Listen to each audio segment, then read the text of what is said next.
Your roof has probably been trying to tell you something. The question is, would you recognize the warning signs? Just this week, I was called out to a home because a homeowner had a leak around the fascia and the gutter. Naturally, they thought the gutter was the problem, and it turned out to be that it didn't have drip edge on. But I started investigating, and when I cleaned out one section of the gutter, I was so shocked at how many granules were in there. I probably removed 30 or 40 pounds of asphalt granules. Now, here's the interesting part, though. When I looked at the roof itself, it still had plenty of granules left. It wasn't a roof where you look at it and immediately thought, wow, this thing is worn out. So, where did all those granules come from? That's the point.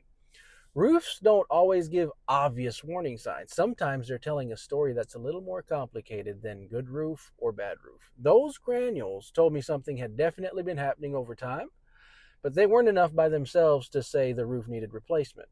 That's why it's so important to look at the whole picture, not just one symptom. Today, I want to show you 7 warning signs I look for when I'm evaluating a roof, because one sign alone rarely tells you the whole story. Let's get into it. Number 1, age. The first thing I typically ask someone is if they know the age of their roof. How old is your roof? Age definitely matters, but age alone does not tell the whole story. I've seen 15-year-old roofs that were in rough shape because they were poorly ventilated, poorly installed. I've also seen 25-year-old roofs that were still performing surprisingly well. The type of shingle matters, the quality of the installation matters, the ventilation matters, the weather matters, the alignment of the house, which way the house faces, north, east, south, and west. All of those things matter. Age is just one piece of the puzzle, not the entire picture. Number 2, missing or damaged shingles. A couple of missing shingles after a windstorm doesn't automatically mean you need a new roof, although the latest the storm chaser would love to tell you that. But if shingles keep blowing off every time there's a windstorm, if they're cracking, tearing, or you're constantly repairing areas, your roof is telling you it's losing its ability to protect your home, and you might want to take a closer look at that. Number 3, granules in the gutter. Remember the homeowner I told you about at the beginning where I took out 30 or 40 pounds of granules?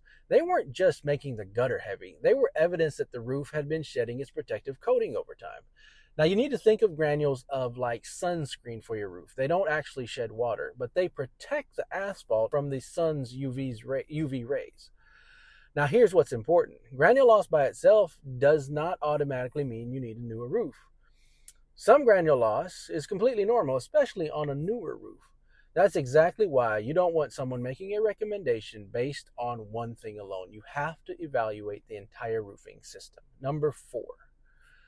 What's your attic telling you? This is the one that most homeowners never think about. Sometimes the most important clues aren't on top of the roof at all. They're inside the attic. Water stains, wet insulation, dark spots, poor ventilation, mold.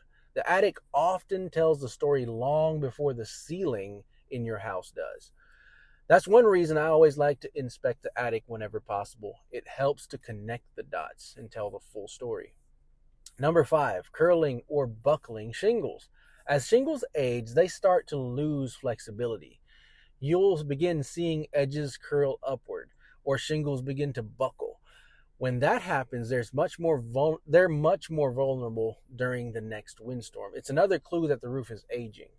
Number 6, we're at number 6. Your neighbors are replacing their roofs. Now, don't misunderstand me on this one. Just because your neighbor got a new roof does not mean that you need a new one. But if your neighborhood was built around the same time using similar materials by the same contractors, and suddenly several neighbors are replacing their roofs, it's probably worth having yours evaluated at least. Not because you definitely need one, but because roofs often age under similar conditions. Number 7, you're constantly making repairs. 1 repair, no big deal. 2 repairs, maybe that's still worth it, but you have to start thinking now. But once you're making repair after repair, eventually you have to ask yourself, am I fixing my roof? Or am I simply delaying the inevitable? Sometimes continuing to repair an aging roof actually costs more than just biting the bullet and replacing it. Every situation is different. That's why the right answer isn't found by looking at one symptom. It's found by looking at the whole entire picture. And that's really the message I hope you take away from this video today. A roof should never be replaced because of fear. It should never be ignored because of hope. It should be evaluated based on evidence, the whole picture, because one sign alone rarely tells the whole story. If this video helped you better understand your roof, I would love for you to subscribe, hit the like button to my Homeowner Roofing Academy. Every week I make videos to help homeowners make smarter roofing decisions, whether you hire me or hire someone else or simply want to understand your home a little bit better. And in next week's video, I'm going to show you one mistake homeowners make before they ever sign a roofing contract, and it can cost thousands of dollars. I'll see you then. God bless you.